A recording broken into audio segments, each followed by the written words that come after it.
толкова много не съм ревал на Violet Evergarden. Толкова много не съм ревал на Violet Evergarden, брат.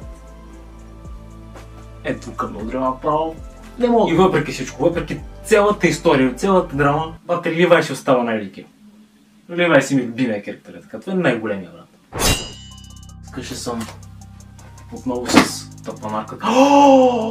Чекай, бе! Дали, бе?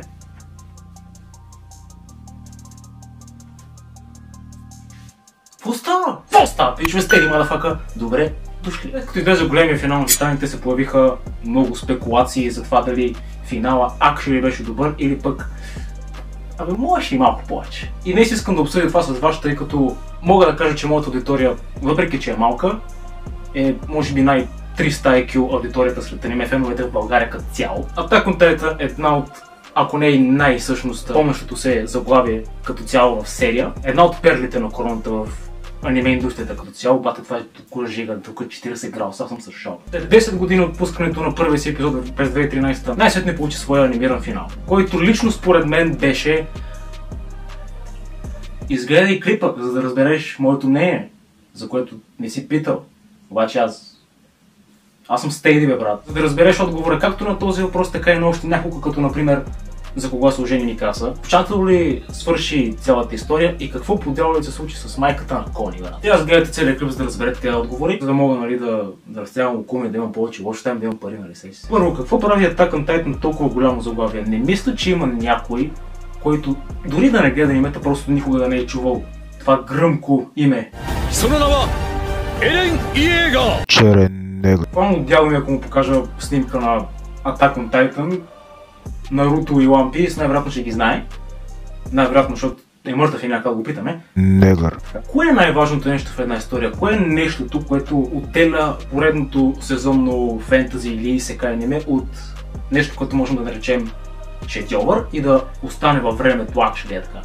И това нещо, пичове, не са циците, а е по-твистът. И Исаяма, братле, просто е шибан гений топчада. Всеки един сезон, всеки един чаптър, ти просто историята се развива по такъв начин, че ти няма как да знаеш какво следва в мангата или в анимето. Ще участие, защото дори самия Исаяма не е знаел, защото брат, за толкова години по-скоро му са му идвали някакви идеи и си е казал, това е яко, ще го мъкнете в историята. Представи си преди 10 години, брат, ти си някакво лапе така и гледаш на екрана, ти излиза някакъв 50 метров изрод е така на стената, брат. Почват някакви малко по-малки гиганти просто да ядат хората и така и ти си викаш, брат, това е някакво много брутално и готино аниме за титани срещу хора, братле. Изглежда яко, що да не го изгледам. Бам, втори сезон идва, оказва се, че титаните actually са хора и всъщност вече че историята се заплита, брат, става по-сложно, става по-интересно, става повече връзка между героите, брат, усещаш се. Бам, идва трети сезон,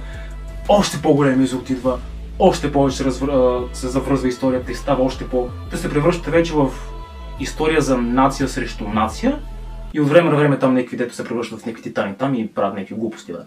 Историята вече от някакъв хорър екшън се превръща в някакви взаимоотношения между две нации, брат, и реално е. След което се превръща в някаква апокалиптична трагедия за главния герой, както се превръща в злодей и почва да избива целия свят и OG-тата са там, за да го спрат, брато. И всичките тия глупости в една манга, която забележете, е само 139 страници. Което реално е малко, брат. Това са 4 сезона аниме, което като имам преди, че последния сезон го прехвърлиха по такъв начин, че да има по един епизод на година, братле. Това е инсейн, в смисъл, връзката с героите. И между другото да се върнем на това с циците, което казаха, без ебавка, повечето сезонни анимета, примерно исекай, фентази и такива глупости. Анимета, които знаем, че няма да оселят кой знае колко много дълго време, разчитат по-скоро на циците, братле. Докато тук в Attack on Titan практически такова нещо реално няма, братле. Това е нещо, по което можеш да разпознаеш едно обикновено аниме, сезонно аниме, което, нали, да го отделиш от шедьовър като титаните, братле. И затова казвам, че буквално има 5 анимета, които историята е достатъчно добра, че да не се налага да има сеш. И под връзката между герои, имам предвид връзка между самите герои в историята, както и връзката герой-читател или зрител. След се, че ние сме буквално запознати с реално от целия живот на тези герои, братле. Примерно Ерен, братле, от раждането си до смъртта си ние знаем всяка една негова мисъл, всяка една негова мечта, всяка една негова всичко в ежедневието му, братле. По този начин ти създаваш връзка с някакви нарисувани човечета, братле, обаче тия човечета реално вече се превръщат в някакви личности, брат. В смисъл, ти познаваш вече целият ми живот на тия хора, така де, човечета, анимационни, буквално са някакви анимации тия, братле, ти реално ги приемаш за някакви реални хора, брат. И все едно си израснал с тях, така. И пък може би дори с толкова много персонажи, в които реално Титаните имат толкова много персонажи, брат, ти реално може да се поставиш на мястото на някой от тях и да виждаш себе си като Райан, например, или като Ерен, братле, и всичките други около теб се превръщат в... Да, я знам, смисъл, ти ставаш част от историята по някакъв начин. Това е нещо, което го има в една история, това е бестселър, братле. А те върнеш ми на самолеца. Между другото, да не забравяме, че има хора, които буквално са израснали с това ниво, братле. В смисъл, това е от 2013, аз съм бил на 10, братле. Сега съм на 20. И чак сега получавам финал, братле. И реално погледното ние първите зрители, когато сме хванали анимето още в началото, когато нали, чакаш втория, третия епизод, така нататък, мога да кажа, че сме израснали с Ерен, примерно. Това е нещо, което прави една история, братле, която е стойностна и нещо, което лично ме много ме кефи и би трябвало да го има навсякъде. В смисъл, всяка една история.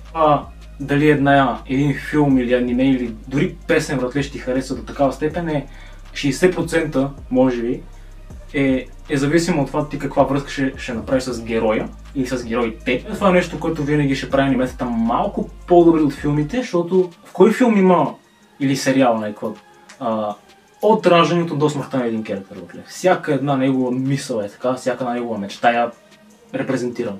Къде го има това? И третото нещо, което според мен също е много важно да го има в една такава подобна история, са връзките между някакви малки детайли от началото в края, братле. Примерно, по-скоро и старегове, които да имаш достатъчното търпение, за да можеш чак на финала да ги видиш и да ги разбереш, и да си кажеш, какво имам предвид по това смисъл? Ще ви дам един малък пример. Колко гениален е Исаяма, брат. Това е един някакъв малък детайл, едно малко камъче в пътя, брат. В началото, когато Колосалния се появява през стената, в мангата можеш да видиш как зад него има точно една стъпка, братле. Какво означава? Това е 300 IQ детайл, брат. По това време ние не сме знаели, че Титаните реално са хора, брат. Реално до втория сезон ние смятахме, че Титаните са просто някакви същества, безмозъчни същества, които просто обикалят и да хора, братле. Тая стъпка, братле, буквално тази стъпка е толкова 3000 IQ, защото този детайл показва, че Колосалния не е ходил до стената през целия път, е така, а се е спанал назад стената, брат. И по-скоро нещо се е трансформирало, за да може да се появи този Титан, брат. Нещо като човек, примерно. Още един детайл сега ще дам за пример, защото просто е инсейн, брат. В началото виждаме ми каза как с една богомолка, брат. И ти в началото ти не знаеш, ти просто мислиш, че това е някакъв просто рандъм момент, е така, просто някакъв окей, нали, гледа богомолка сега тя. Обаче чак в края, брат, ти трябва да чакаш 10 години, за да видиш финала и да разбереш и да се сетиш, с какво си известни женските богомолки.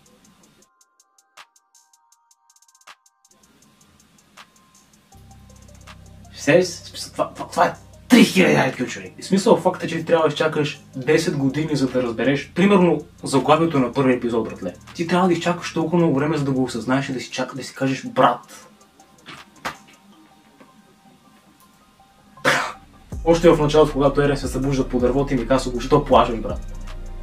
И ти чак сега осъзнаваш какво се е случило и когато тъй вика, кога ти порасна косата. Просто цялата история е пълна и е пъкана с такива работи, което просто прави Титаните една от 5 перли в короната на аниметата.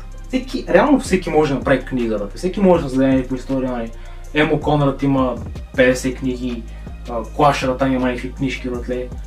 Пресли има книга, която реално е яка, обаче сложно е да се направи заглавие от такава величина като Attack on Titan, братле. И замислете се, че това е първата и единствена публична история на Исаяма, човек. Бах гения, брато. И после идвате ми хвалите някакви One Piece, брат. С 40 000 епизода, някаква равна история, братле. Като майка. Какво правим? Ти с 130 страници е майката, брат.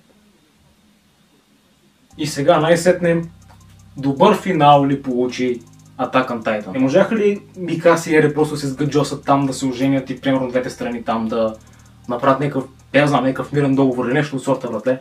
И всичко да се приключи нормално, Ерен да си ябе Микаса и Жан да плаче в ъгъла. Просто кратко и ясно, защото иначе другите финали щяха да бъдат скучни и нямаше да бъдат толкова дебатирани и да бъдат толкова голямо нещо, което реално е този финал. И моето лично мнение е, че това беше абсолютно най-големия финал на аниме ever, братле. В смисъл, по-добро просто нямаше как да бъде. Нямаше как да бъде, брат. И между другото, то на Ерен така или иначе му оставаха 4 години живот като Титан, така че... Все там, бе. Въпреки, че 4 години да си беше Микаса и... Идеята на Attack on Titan винаги според мен е била да бъде трагедия, брат. За да има някакъв трагичен обрат като за финал и просто хората да зяпат и се отворят на оставят така. И колко по-добър финал от това главният герой да бъде убит и то от човек, който сме създали такава връзка, в смисъл, както ние с този човек, така и този керактер по-точно, както и връзката между главния герой и Микаса, братле. Защото, в смисъл, замислете, че Микаса винаги е това ангелче, който просто винаги сме искали да ги видим заедно с Ерен за винаги, братле, просто да им е яко, така като някаква приказка от Дисни, братле, но разбира се, нещата, както в реалния живот, не винаги протичат по начина, по който всички искаме и накрая трябва да го убие, не защото иска, а защото трябва, братле. И накрая, когато абсолютно всички разбират защо Ерен направи абсолютно всичките тия работи, когато всички разбират какво е било главата на Ерен по това време, емоциите стават още по-силни и ти си някакво човек. Просто това ми е било съдбата по някакъв начин и не заслужават такъв финал. И именно това прави този финал толкова силен и толкова дълбок и толкова... А какво точно се случи след смъртта на Ерен? По-скоро по-добрият въпрос, за кого се омъжи Микаса? Въпреки че Исаяма е огромен гений, той също така и баси големия педал и никога не е казвал какво точно се случва с Микаса след смъртта на Ерен и като цяло с хората след смъртта на Ерен. Просто защото това е отворен край, братле. В смисъл, отворен е главно за да може хората да си представят какво точно се случва и да си създадат собствен финал на това цялото нещо. На финала виждаме, че Микаса е заедно с някой друг на гроба на Ерен, което доста хора мислят, че това е Жан. Всъщност, това е руса коса. Като на Армин. Четирите цветя в принцип в Япония е знак за лоялност или по-скоро за нещо от сорта на завинаги ще обичам до смъртта ми или нещо подобно. Поради това доста хора пък мислят, че Микаса си е устаряла и е починала сама и върджин, и поради което няма деца. От друга страна, факт е, че Микаса би направил абсолютно всичко за Ерен и след като той я е помолил да продължи да живее щастлив живот след смъртта му, най-вероятно тя ще го направи, защото все пак това е нещо, което Ерен би искал. Ами всъщност не.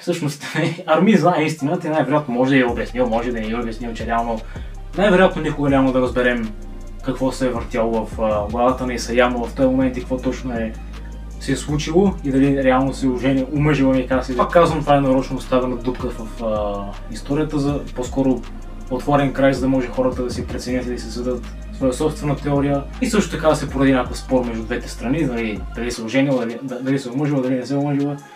И по този начин това са пари, това е продажба, това е по-дълго време се говори за това нещо, по-силен финал.